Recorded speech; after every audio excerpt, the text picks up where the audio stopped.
So we have the first set of stairs, I'm sorry, the first set of floor framing. This is underneath the laundry room in my plan. And now I want to put the framing in, the structural system in right here. So that will be spanning from this beam across to this beam. So we'll go over to the beam system. We're going to identify that by drawing lines, the boundary of it. I want to make sure that I go to the inside of my rim joist and the inside of my rim joist. And then I'm going to jump over to the edge of the beam because it would rest all entirely across the beam. And you can see that I didn't quite find the right spot, so I'll use the align and click on the edge of the beam, and now I've aligned my structural system there. I'll draw another line from here across to the edge of that beam, the left side of that beam, and then come up, and you can see again I didn't pick it correctly, so not to worry, we just go back to the align command, okay? And then I want, let's use the pick line command, and let's just pick that line. And I can see that I have to connect that. Remember, your boundary of the magenta line needs to be completely closed in order for Revit to be able to make a structural system. So let's look at the properties. I'm 3/4 of an inch below the first floor, which is good because I need to leave space for the plywood subfloor on top of it. My spacing is 1'4", which is not good because in a previous tutorial, we measured the span distance and it's 22 feet. And that would be a bouncy floor if we made the system spacing 1'4". So that's, I'm gonna make the spacing 12 inches. So that provides more floor joist there, because now there'll be one every 12 inches. And that might work in terms of structural. We'd have to do the calculations to know for sure. But I'm going to say my fixed spacing is 1 foot, and then just hover over top of that again, because I don't have my properties box spread out far enough to be able to read the entirety of what's there, because that just gives me more real estate. But if I hover my mouse on top of it, it'll tell me what's there.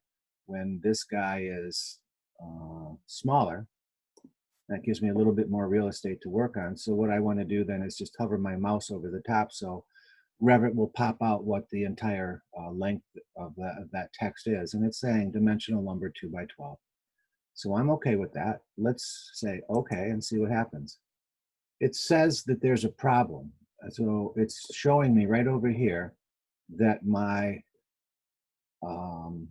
magenta lines don't touch. And I can see this one needs to connect with this one. And now let's see what happens when I say okay to that. It just put my floor joist, my floor system in, but it put it in relative to the wrong level, okay? So I need, because I'm drawing on the basement plan now, it thought that -3/4 should be relative to the basement floor. So now I've made a mistake, and I'm gonna go to the view, and I'm gonna see what level do I really want this to be relative to the floor. So I'm gonna have to raise it up now. Let's measure from the top of the floor joist straight up to where I actually want those floor joists to be, which is right here. And let's measure that, make sure that's a vertical dimension. And I want to measure straight up, and it says 10 feet, 11.5. So Control C. I've copied the height that I need to raise that up. And let's see if I can pick that structure over here. Yep, look at that, I can pick it. So now I'm going to change this spacing from -3/4, Control V, and let's see what happens. Looks like I put it right where I wanted it to be. So now my beams, you can see the spacing is only 12 inches apart. And the closer we put the spacing together, the more structural capability the beams, in this case the 2x12s, have. So at 16 inches on center, when you walked on this floor, it would bounce. It wouldn't have the ability, I mean, it wouldn't bounce like a trampoline, but you would definitely feel some sort of deflection, which would be unacceptable. So I just increased the spacing. Now, if I did the engineering calculations and it turned out that that needed to be even closer than 12 inches on center, then maybe 8 inches on center.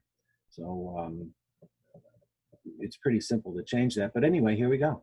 I've made a mistake, which is, I really appreciate the fact that I'm making mistakes here, because it gives me the ability to illustrate how to remedy that mistake. But now I've put in my second set of floor joists here, and we'll stop the video right here.